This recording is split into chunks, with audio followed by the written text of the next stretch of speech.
This is Luke of We Are Change.org, and I'm here with Kristen Megan, who's actually a U.S. military whistleblower. She has an amazing, fascinating story that we will share with you here today. Now, Kristen, can you tell us what branch of the military you were in and what you uncovered? Sure. I was in the Air Force on active duty for 9 years, and I worked in bioenvironmental engineering. And now, I know the issue came up with chemtrails. I know that's an extremely controversial issue. A lot of people are extremely divided on this issue, but you actually saw things from your experiences that kind of give it a little bit more validity than I actually saw ever before. Can you go into the details of exactly what you saw? Yeah, it's basically, to summarize it, part of my job was to know everything that was going on in the military and what type of impact that might have on human health, and then the environmental aspects and impacts. What chemicals are we using? How are we disposing of it? Kind of cradle to grave. So we were the internal compliance people for following OSHA and EPA standards. One part of that process was to approve chemicals, hazardous materials. You know, what are you using? Why do you need it? Where's it being used? And tracking that disposal. After it being brought to my attention about chemtrails or geoengineering, I used to think it was crazy. It actually was disrespectful to my line of work, because here we are trying to prevent environmental aspects and impacts and not have anybody get sick from our operations. But in an attempt to debunk, it changed my life. I started noticing things. I started noticing large quantities on the system where I would approve chemicals that did not have a manufacturer name, wasn't tied to a building, and that was normal protocol. When I started asking questions, I slowly became demonized. A couple years passed after that. When I asked again and people realized I was kind of being more vocal about it on social media, I was starting to be thrown into a mental institution and have my daughter taken away. Wow. That changed my life. I no longer view the military the same way, and I feel like after 9 years of trying to uphold an oath, I'm able to do that now. And so you uncovered a lot of these hidden chemicals. Where's the connection with the chemtrails?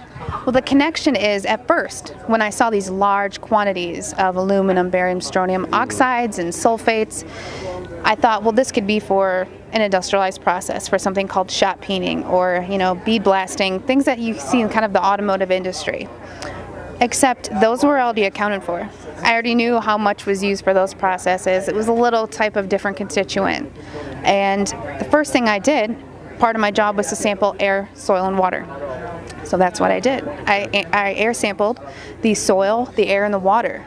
And due to my profession, I know at which levels or limits of detection you need to check that at. And the amount of pollution that was in my area, and this is tests I did in Oklahoma, in Georgia, in Chicago, where I'm now. But in taking those samples, I knew the background, because a lot of these things are naturally occurring and elemental, but not in this form and not in this quantity. So how did it get there? So just to clarify, you see these huge storage containers of these chemicals. Then you do the test on the air and soil, and you see these same chemicals in the air and soil now. And that's pretty much been the main evidence I've seen people who are for chemtrails use, is saying, look at the soil, look at the water, look at all the chemicals in there. And now you're finally the person who's like, wait, I worked in the military, I saw a bunch of these chemicals there. That's crazy. It is crazy. I used to think it was crazy, and everyone asks, why are there no pictures? Yeah. Well, I'd like to see you try to take a picture inside of a restricted air hangar, because you'll have an M16 in your back. Yeah. And the hardest part for people to realize is, where are the pilots? Like, there's people who have come forward, but these people are scared. You look at what's happened to whistleblowers, look at Snowden, look at Manning. People are scared. And I think because this topic is already labeled a conspiracy theory, I don't think the government necessarily views me as a threat yet. And I mean, I know it's not the most safe thing to do, but it's the right thing to do. It's laughed at, it's made obscure. But just to bring the point home, the question I have is, why are they even chemtrailing? Why is the military and government chemtrailing us? I don't know. What's your understanding of it?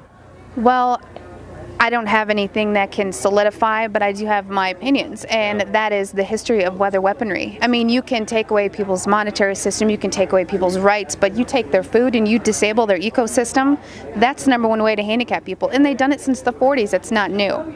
Also seeing how it started out to be a government program, and then noticing that it is a way for private corporations to profit off this, whether it's controlling agriculture, you know, profiting. There's certain events, you know, you lose money on if it rains, or so knowing that you can kind of predict and control the weather, there's money there. I've also, you know, heard it could be tied to Agenda 21, but for me, it's not about why. It's just stopping it. It needs to be stopped. Yeah, and it's called the crazy-ass conspiracy theory. The Chinese are doing it now, openly. They did it for the Olympics. I mean, they've sprayed people. I'm sure you've heard the St. Louis story. They did biological testing. So if the government is capable of doing that, why is it so hard for people to believe? And I don't know if you've heard about David Keith, but he's actually a geoengineer, Canadian. He works at Harvard. He just wrote a new book on climate engineering, and inadvertently he's brought more awareness to this, because I feel they're getting ready to admit it, and they're trying to sell it to us. You know, it's kind of like they sell vaccines to us, they sell fluoride to us. You know, fluoride is a mining waste product. Well, how can we make that good? You know, put it in your water. So I think that they're trying to now kind of admit it and act like they're going to start doing it, and they've already been doing it. So where's the fight taking you? What's next? Well, my biggest issue that I have been tackling is to wake up other people in my profession. I worked for the federal government for 12 years, and it is my line of work. We are the ones that should be going out there calling people out. What is this? I mean, you can't work in my field, which is industrial hygiene. I'm an industrial hygienist and an environmental specialist. So how can you overlook this? You cannot deny the evidence. Just do your own testing. It's even gone so far to where labs stopped running these samples because I think there's pressure on them. So there's only a few labs actually now that we use, but it's just getting other people who have, you know, the average person, it's great, you know, get excited at your local level, but it's the people that are supposed to be enforcing this on a legal aspect that I've been trying to wake up. Fucking amazing. You're awesome, Kristen. Where can people find out more about you? Well, follow me on Twitter because my website is, it got hacked. So I'm relaunching it, but just follow me at Kristen Meghan, KristenMeghan. Pardon me. But I suggest that you go to geoengineeringwatch.org, pardon me, chemtrails, because that is the most reputable site. There's a lot of disinformation sites, so that's the best way to get information. And just follow me on Twitter is probably your #1 way to reach me. You're amazing. Thank you so much. Thanks for having me.